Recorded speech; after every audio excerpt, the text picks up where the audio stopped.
Northern Germany, March 1945. The forest near Kloppenburg smelled of wet earth and cordite, dawn mist threading through broken pines. 16-year-old Werner Hoffmann crouched behind a shattered wall, his hands trembling so violently he could barely grip the Panzerfaust, a weapon designed for men twice his size. British voices drifted through the fog, close enough to distinguish individual accents. He'd been told they would execute prisoners on sight, that surrendering meant torture and slow death. When the Tommy appeared around the corner, silhouetted against grey sky, Werner closed his eyes and waited for the bullet. Instead, a chocolate bar landed in the rubble beside him. "Easy there, son." Werner Hoffmann had been 15 when the recruiters came to his school in Bremen. Before we uncover this remarkable story, if you value learning these forgotten chapters of World War II history, please hit that like button and subscribe to our channel. These stories need to be remembered. It was September 1944, and Germany was hemorrhaging on every front. The Western armies were collapsing. Soviet forces pushed relentlessly from the east. RAF bombers turned cities to ash every night. The Reich needed soldiers, any soldiers, to plug holes in defensive lines that crumbled faster than maps could be redrawn. The Hitler Youth had always been part of Werner's life. Weekly meetings, camping expeditions, marching drills that felt like games until suddenly they weren't. But in autumn 1944, the games stopped.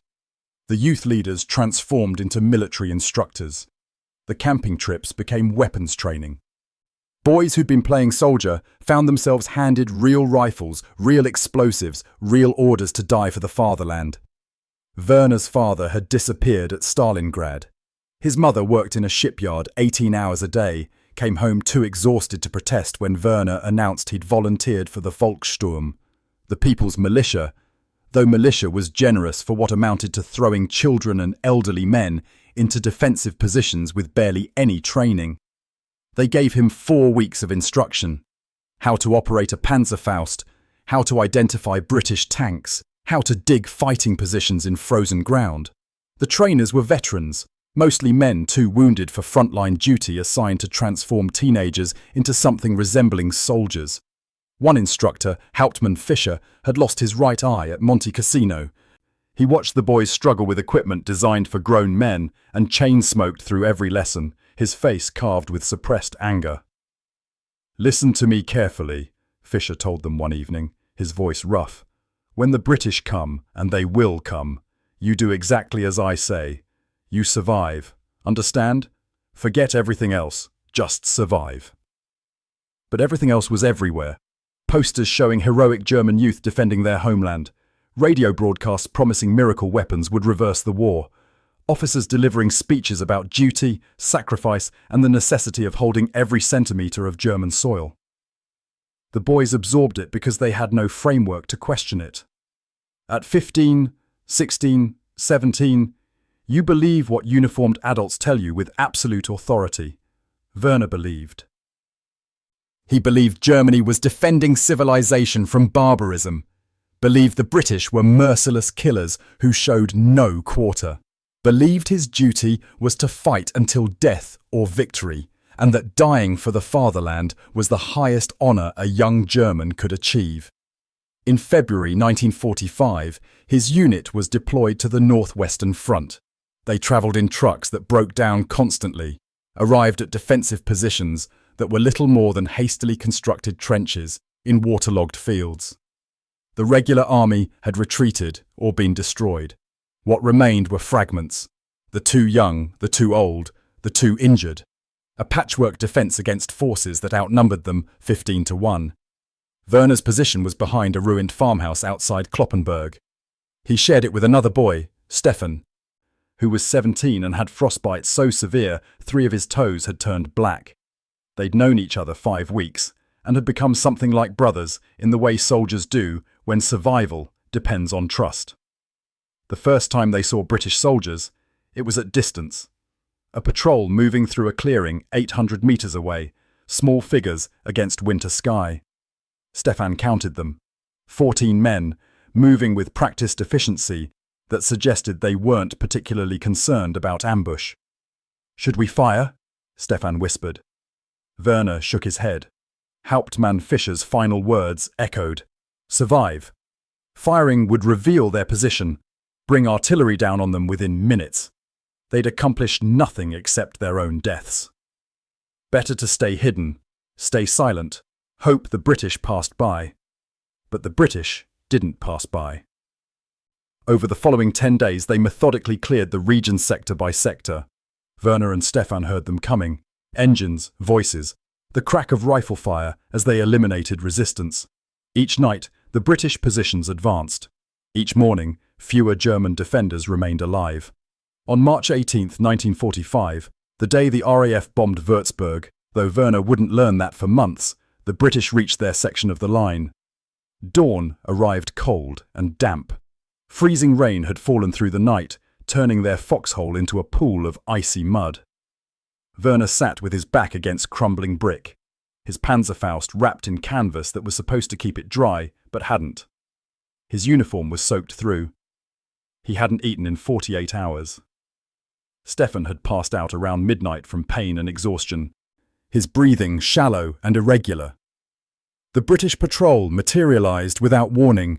One moment, the ruins were empty except for rain and morning fog. The next, soldiers were moving through the rubble. 9 men in khaki, advancing in loose formation, rifles ready, alert, but not frantic. Werner's hands found the Panzerfaust. He tried to lift it, his fingers numb with cold, struggling to position it correctly. The weapon was slick with moisture. Beside him, Stefan didn't move, unconscious or too weak to respond. A lance corporal named Thomas Reed spotted their position first.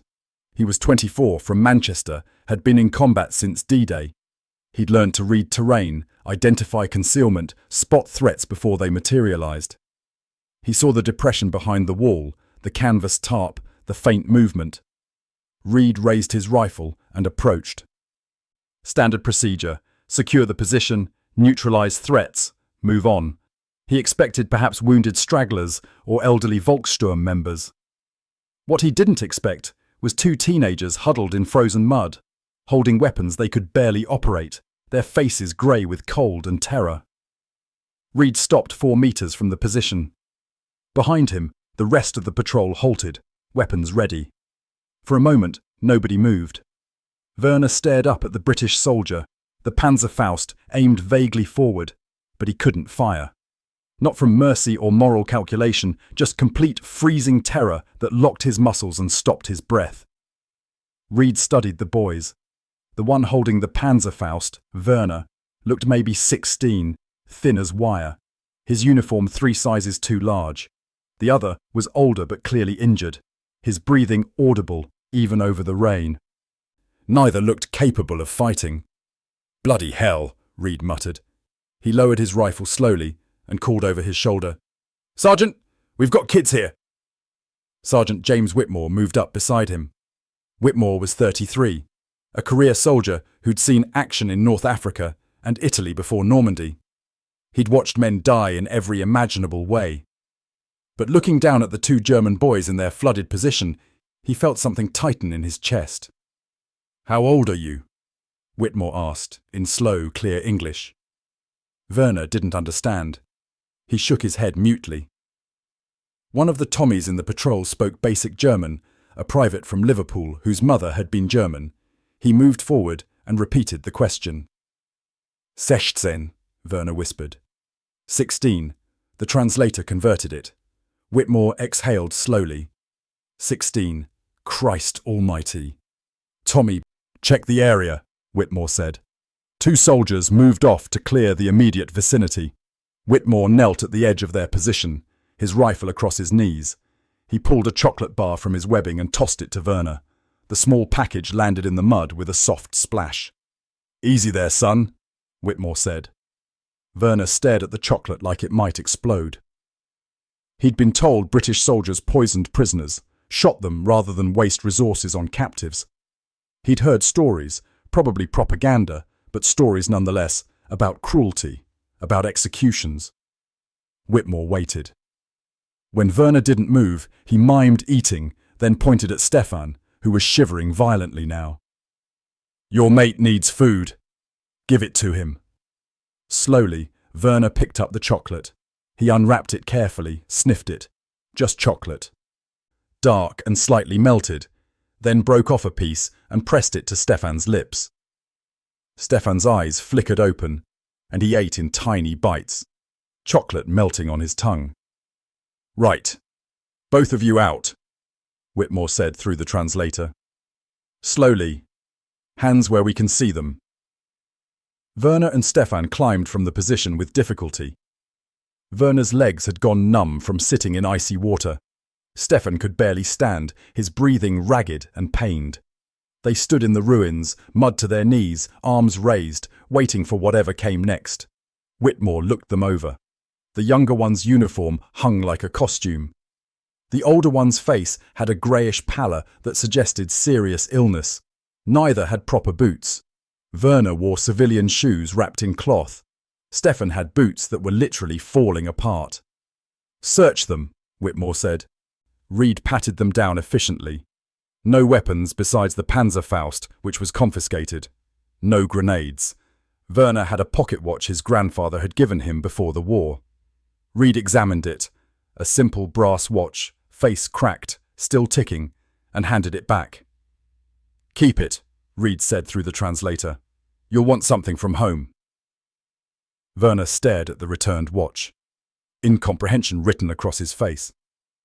Why would the enemy return anything, let alone something with sentimental value? Whitmore made a decision. "Radio back. Tell them we're bringing in 2 prisoners. Boys. One needs medical attention urgently. We'll need transport." The radio operator called it in. The response crackled back. "Secure them and continue patrol. Transport will meet you at Checkpoint Baker." "Right," Whitmore said. "You 2 are coming with us. We're not going to hurt you. Understand? No harm. You're prisoners now. The war's over for you." The translator converted it. Werner felt something inside him crack. Not break, just crack like ice under weight. "The war's over for you." The words should have brought despair. Instead, he felt relief so profound it made his knees weak. The patrol moved through the ruins with Werner and Stefan in the center of the formation. Reed walked beside them, his rifle lowered, watching to ensure neither boy collapsed. Stefan's breathing had become more labored, whistling through his teeth. Every 100 meters, he'd stop, hands on knees, trying to pull air into lungs that weren't cooperating. After the 4th stop, Whitmore called a break. The patrol established a quick perimeter, while Reed dug through his pack and produced 2 biscuits, hard tack rations, but food nonetheless. He gave one to each boy. Werner held the biscuit like he'd been handed gold. He hadn't seen real food in weeks.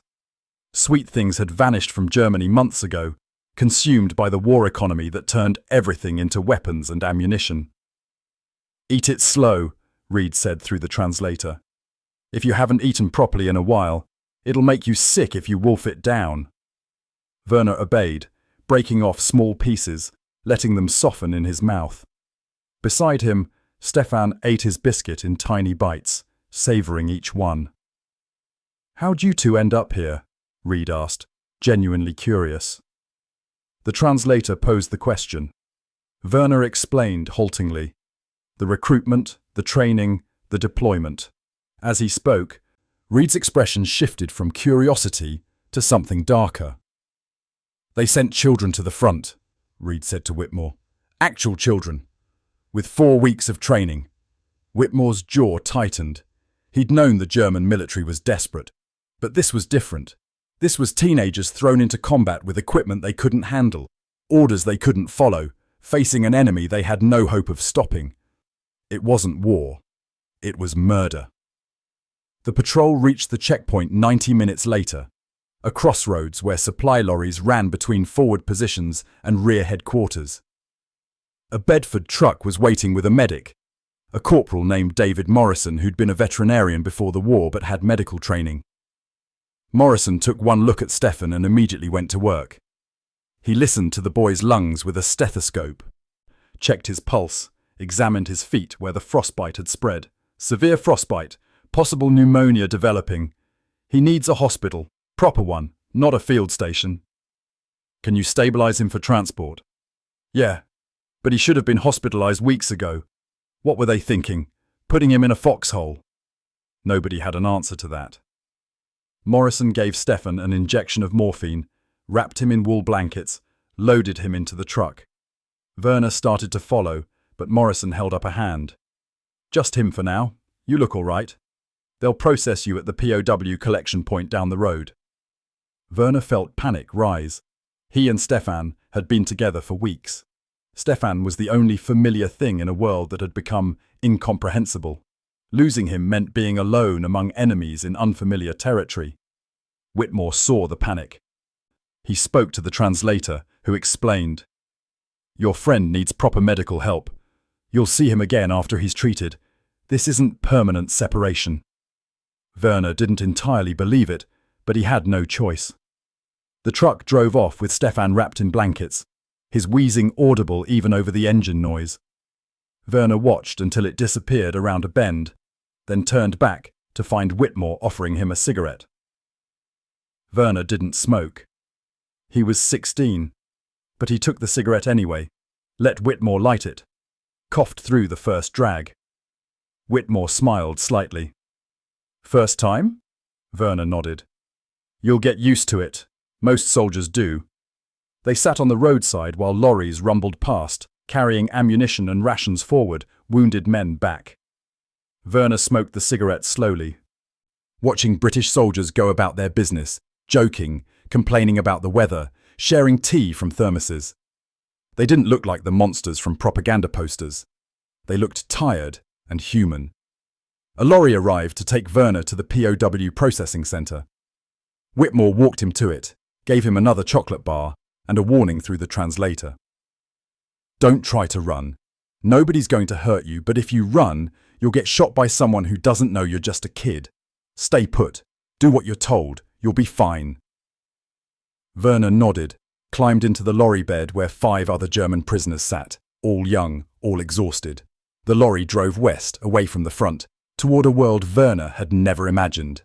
The POW processing center occupied a former German barracks outside Osnabrück. British engineers had repaired the damaged buildings, strung barbed wire, erected guard towers. Thousands of German prisoners moved through it every week, captured soldiers being documented, searched, interrogated, then shipped to long-term camps in Britain, France, or Belgium. Werner arrived in late afternoon. The lorry stopped at a gate where military police checked manifests, then drove through to a muddy assembly area where prisoners stood in lines waiting for processing. Werner joined the line, standing among men decades older, all of them silent and defeated. The processing was methodical: name, rank, unit, date of capture. Medical examination, cursory, but thorough enough to identify immediate health issues. Delousing, new clothes, British battle dress with PW stenciled on the back in white paint. Then assignment to a barracks to await transfer. The soldier who processed Werner was a corporal named William Davies, Welsh, from Cardiff, spoke no German. He worked through an interpreter, filling out forms with bureaucratic efficiency until he reached the age question. "How old?" "16," Werner said. 16. The interpreter converted it. Davies stopped writing and looked up. 16? You certain?" Werner nodded. Davies set down his pen and called over his shoulder. "Lieutenant, we've got another young one here." Lieutenant Peter Ashford appeared from a back office. He was 27, Oxford graduate, had been processing prisoners for 7 months, and thought nothing could surprise him anymore. But the stream of child soldiers kept proving him wrong. Ashford looked at Werner's intake form, then at Werner himself. "Christ! How many is that this month?" 23, Davies said. "Most of them between 14 and 17. Ashford rubbed his face. The Geneva Conventions had clear rules about POW treatment, but they didn't specifically address children. Technically, these boys were combatants. Practically, they were children who'd been thrown into a grinder by desperate leadership. Same protocol, Ashford said. Separate barracks for anyone under 18, lighter work assignments, and make sure they get extra rations. They're all half-starved. Werner was assigned to Barracks 12, which held about 35 other young prisoners. Some were his age or younger. A few were barely 14, their uniforms so oversized they looked like they were playing dress-up. They sat on bunks in silence, processing trauma too fresh to articulate. That first night, Werner lay on his bunk, an actual bed with a mattress, luxury after weeks in a muddy foxhole, and tried to understand what had happened. He'd been captured. He was a prisoner. By all rights, according to everything he'd been told, he should be suffering, tortured, mistreated. Instead, he'd been given food, water, chocolate, medical care for Stefan, clean clothes, a bed. The cognitive dissonance was overwhelming. Either the propaganda had been completely wrong, or this was elaborate deception before the real cruelty began. The next morning brought breakfast, porridge, bread, tea. Not generous portions, but adequate, more than Werner had eaten in months. He sat at a long table with other boys, eating in silence, everyone too stunned or suspicious to speak much. After breakfast came work assignments. The younger prisoners were given simple tasks: cleaning barracks, assisting in kitchens, sorting supplies. Nothing dangerous or exploitative, just basic maintenance work that kept the camp functioning. Werner was assigned to the kitchen. He spent the day washing dishes under the supervision of a sergeant named Arthur Collins, a Londoner who'd worked in his family's pub before the war. Collins treated the German boys like any kitchen staff, showed them how to scrub properly, peel potatoes, prepare vegetables. He wasn't cruel or kind, just matter of fact. At one point, Collins noticed Werner staring at a basket of fresh bread cooling on a counter. He cut a thick slice, spread it with butter and jam, and handed it over. "You look like you haven't seen real food in months." Werner took the bread carefully, waiting for the catch. When none came, he ate slowly, trying to make it last, the butter and jam melting on his tongue like proof of a world he'd forgotten existed. 4 days after his capture, Werner received word that Stefan was recovering in a military hospital 20 kilometers away. A message came through Lieutenant Ashford, who had been checking on the younger prisoners regularly. "Your friend's doing better," Ashford said through an interpreter. "Frostbite is responding to treatment. Should be back here in a fortnight." Werner felt relief so intense it brought tears. He tried to hide them but couldn't. Ashford pretended not to notice. Let the boy compose himself. "You can write him a letter if you want," Ashford offered. "We'll make sure it gets delivered." Werner wrote that evening, his first letter in months. He told Stefan about the processing centre, the work assignments, the food.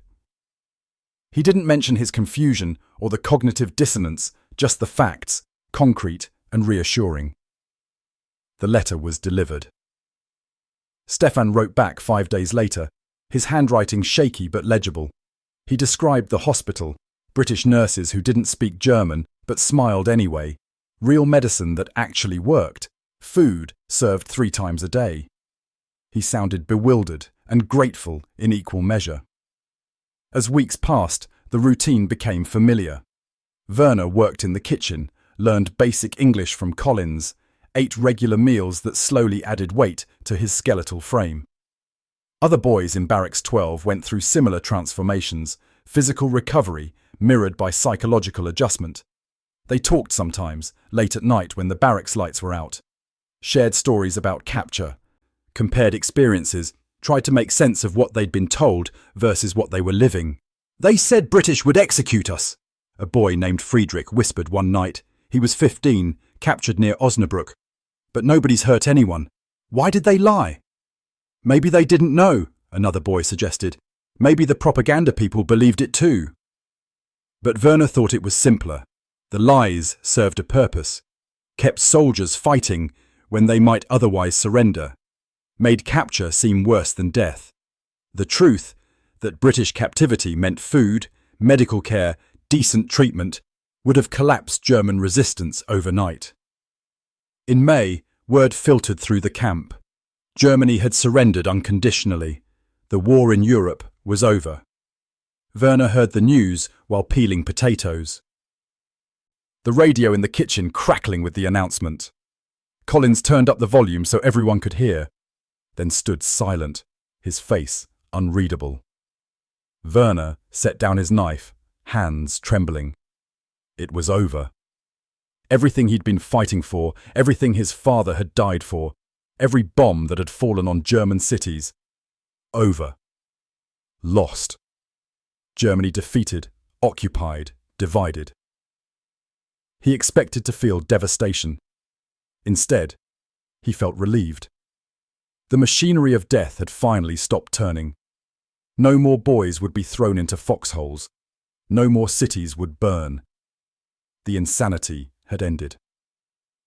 Collins saw Werner's expression and said quietly through a German-speaking private who translated, "War's done. You survived. That's what matters." Werner nodded, unable to speak. He returned to peeling potatoes, his vision blurred with tears, while around him the kitchen continued its routine, preparing meals for thousands of prisoners who would eventually go home. Stefan returned to the processing centre in late May. He'd gained weight, his face less grey, his feet bandaged but healing. When Werner saw him climb down from the transport lorry, he felt something loosen in his chest, a knot of worry he hadn't realised he'd been carrying. They sat together that evening on the barracks steps, watching the sun set over ruins of Osnabrück visible in the distance. Stefan described the hospital, the British doctors who treated his frostbite, the nurses who brought him books even though he couldn't read English, the sense of safety he'd felt for the first time since the war started. "I kept thinking it was a trick," Stefan said, "that they were being kind until they decided to stop. But they never stopped. They just treated me like a patient who needed help." Werner understood. He'd felt the same suspicion, the same waiting for cruelty that never came. "We were wrong about them," he said simply. "Everything we were told was wrong." "Not everything," Stefan countered. "British did bomb our cities. Lots of people died. But they didn't torture prisoners, didn't starve us. That's what we were told would happen." Stefan nodded slowly. "So they lied, to keep us fighting." "Yes." They sat in silence, processing the weight of that betrayal. The Reich had spent years building an image of the enemy as monsters, knowing that reality wouldn't match propaganda, knowing that if German soldiers understood they'd be treated decently in captivity, the defensive lines would collapse. Thousands of boys had died believing the lie. Werner had nearly joined them, sitting behind that ruined wall with his Panzerfaust, convinced that capture meant torture. If he'd tried to fight, he'd be dead now. Lance Corporal Reed would have shot him in self-defense, and Werner would have become another footnote in casualty statistics. Instead, he was alive, sitting on barracks steps, watching sunset colours paint the sky orange and gold, talking with his friend about a future that suddenly seemed possible. The processing centre began sending prisoners to Britain in June. The repatriation was complex. Millions of displaced persons across Europe, all needing transportation, documentation, screening. Priority went to civilians first, then wounded soldiers, then POWs sorted by age and health status. Werner and Stefan were among the early transfers, selected because of their age and medical vulnerability. In mid-July, they were loaded onto lorries that carried them to Cuxhaven, then onto ships that crossed the Channel to Britain. They arrived at Lodge Moor Camp outside Sheffield, Britain's largest POW facility, housing thousands of German prisoners in sprawling barracks surrounded by Yorkshire moorland. The camp was vast but organised, with separate sections for different prisoner categories. Werner and Stefan were assigned to Section D, designated for prisoners under 18. They shared a hut with 20 other boys, all captured in the final months of the war. The routine was similar to Osnabrück: work details, regular meals, English lessons, supervised recreation. But the psychological shift was profound. They were in Britain, enemy territory, the country whose bombers had destroyed their cities. Yet they were being treated with systematic decency, fed, housed, educated, prepared for eventual return to Germany. Werner worked in the camp vegetable garden, learning to grow potatoes and turnips under the instruction of a guard named Sergeant Frank Miller, a Yorkshire farmer who'd been conscripted in 1939.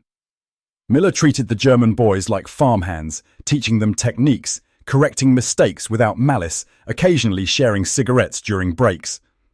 One afternoon, while they were harvesting carrots, Miller asked through an interpreter, "What'll you do when you go home?" Werner hadn't thought about it. Home seemed like an abstract concept. "I don't know, maybe school, if there are any schools left." Miller nodded. "You're young enough to start over. War's not your fault. Remember that." The words stayed with Werner. You're young enough to start over. The idea that his life wasn't defined by the war, that he could become something other than a failed soldier, was revolutionary. In September 1945, Thomas Reed received an unexpected letter. It was forwarded through military channels, postmarked from Lodge Moor Camp, written in careful English, clearly composed with dictionary assistance. "Dear Mr. Reed, you will not remember me, but I remember you. My name is Werner Hoffmann. In March 1945, you captured me near Kloppenburg. I was 16 years old, hiding behind a ruined wall with my friend Stefan. You could have shot us. Instead, you gave us chocolate and treated us with kindness. I am writing to say thank you. That moment changed my life. Not just because you spared me, but because you showed me that everything I had been told about the British was wrong. You treated me with humanity when I expected cruelty. That one act of decency shattered years of propaganda. I am learning English now. I want to teach when I return to Germany. I want to tell German children about the British soldier who gave chocolate to an enemy teenager. I want them to know that kindness is a choice we can make even in war. I hope this letter finds you well. I wanted you to know that your actions mattered. With respect and gratitude, Werner Hoffmann."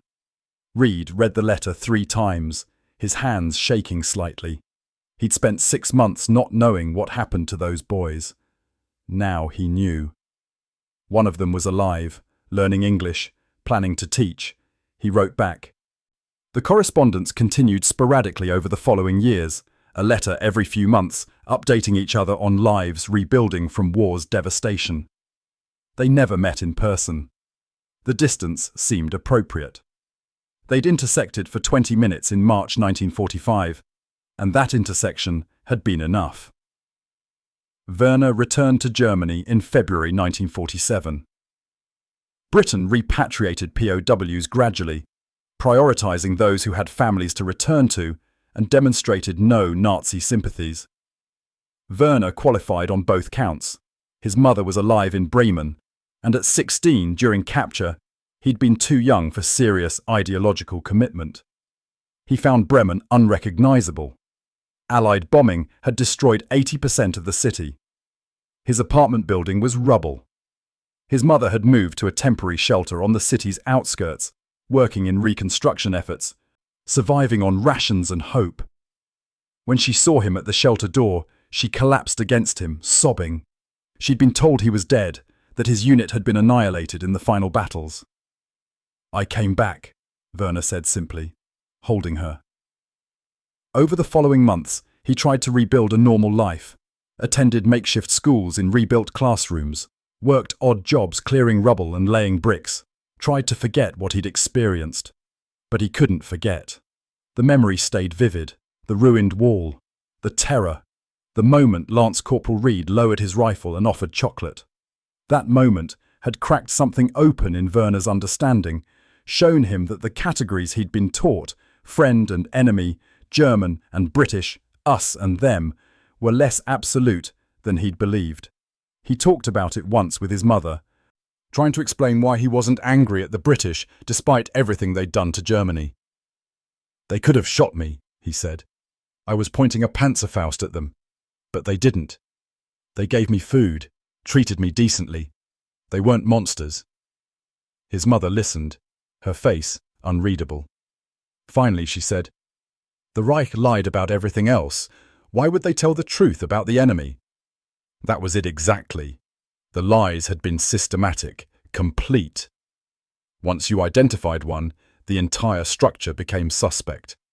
Werner spent the following years unpacking that realization, understanding how propaganda had shaped his worldview, recognizing the mechanisms of manipulation. He never became political, never joined movements or wrote memoirs. He simply lived, got a teaching certificate, married, raised children, told them carefully edited stories about the war that emphasized survival over ideology. But he remembered.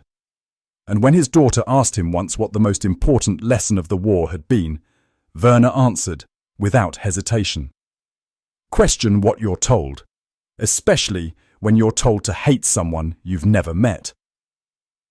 Thomas Reed came home to Manchester in October 1945. He'd spent 16 months in combat, seen friends die, shot people whose faces still appeared in nightmares. The army gave him an honourable discharge, a handful of medals, and a train ticket back to Lancashire. He didn't talk about the war much. His family asked questions initially, but his responses were brief and deflective, and eventually they stopped asking. He got a job in a textile mill, married his childhood sweetheart, started a family. The routine of civilian life absorbed him. But he thought about the German boys sometimes, wondered what had happened to them, whether they'd survived repatriation to a destroyed country, whether they blamed him for their capture or thanked him for their lives. The letter in September 1945 had answered that question. Werner was alive, learning English, planning to teach. The knowledge sat with Reed like a warm stone in his chest, proof that small choices could have enormous consequences. In 1963, during a reunion with other veterans, someone asked if he had any regrets from the war. Reed thought for a long time before answering. "The things I regret are the things I couldn't prevent. Cities we bombed, civilians who died. But the things I chose, I don't regret those. I gave chocolate to a kid instead of shooting him." That was the right call. Even though he was the enemy? He was 16 years old, hiding in rubble with a weapon he couldn't operate. He wasn't the enemy, he was a victim of the same war we were all caught in. The conversation moved on, but Reed's answer stayed with him. It became a touchstone, a way of understanding his war service. He'd done violence when necessary, but he'd also shown mercy when possible. The two weren't contradictory, they were both parts of being human in inhuman circumstances. In 1989, Thomas Reed died peacefully in his sleep at age 68. His son found Werner's letters in a box in the attic. 12 letters, spanning decades, documenting a life rebuilt from war's devastation. At the funeral, his son mentioned them in his eulogy. Dad didn't talk much about the war, but he kept these letters from a German man whose life he saved. They wrote to each other for years, two men who met as enemies and became something like friends. Dad once told me that war brings out the worst in humanity, but it also gives us chances to choose the best. I think these letters were his proof of that. Werner Hoffmann taught history in Bremen for 38 years. From 1952 to 1990, he educated thousands of German students, many of whom went on to teach others. His lessons on the war always included personal testimony, the story of his capture, the kindness of British soldiers, the lies he'd been told, and the reality he'd encountered. In 2008, a documentary filmmaker interviewed Werner for a project on child soldiers in World War II. The interview took place in Werner's apartment in Bremen, surrounded by books and photographs. He was 79 years old, still sharp, his memory of March 1945 crystal clear. "What do you want people to understand about your experience?" the filmmaker asked. Werner thought carefully before answering. That propaganda works by dehumanizing the enemy. Once you see them as less than human, you can justify anything. But reality has a way of breaking through propaganda. One act of kindness, chocolate offered to a frightened child, can crack the entire structure of lies. I was ready to die behind that wall because I believed British soldiers were monsters.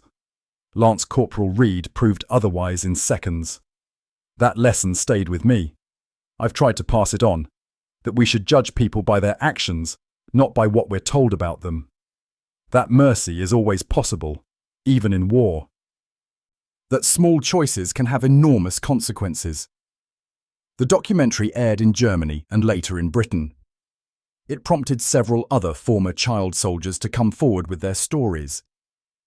Most described similar experiences: capture, fear, and surprise at decent treatment. The pattern was consistent: reality contradicting propaganda, kindness where cruelty was expected.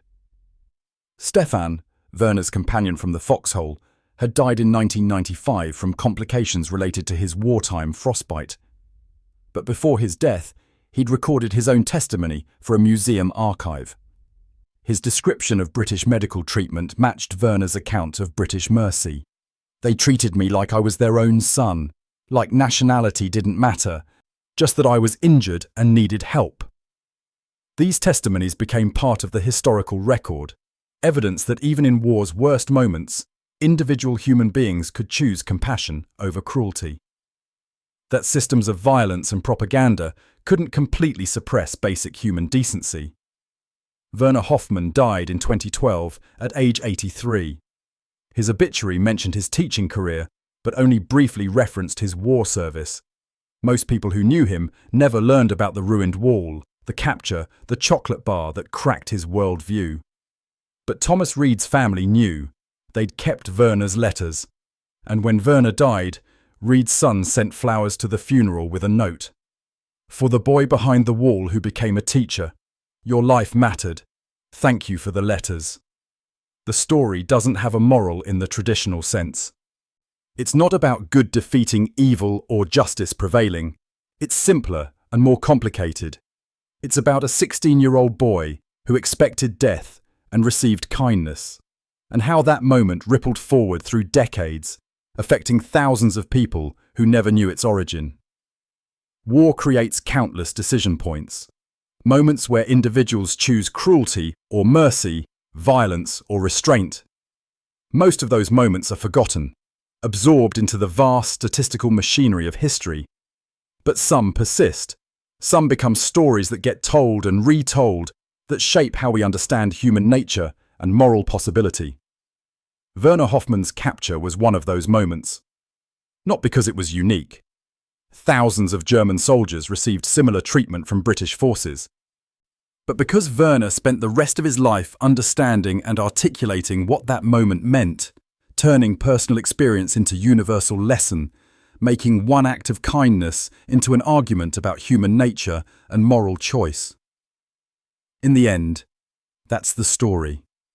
A boy behind a ruined wall, a chocolate bar, and 50 years of ripples spreading outward, touching lives that never knew where the ripples began. Small acts, enormous consequences. The possibility of mercy even when every structure around you insists on cruelty. That possibility, more than any grand strategy or sweeping ideology, might be the most important lesson wars teach us if we're willing to learn it.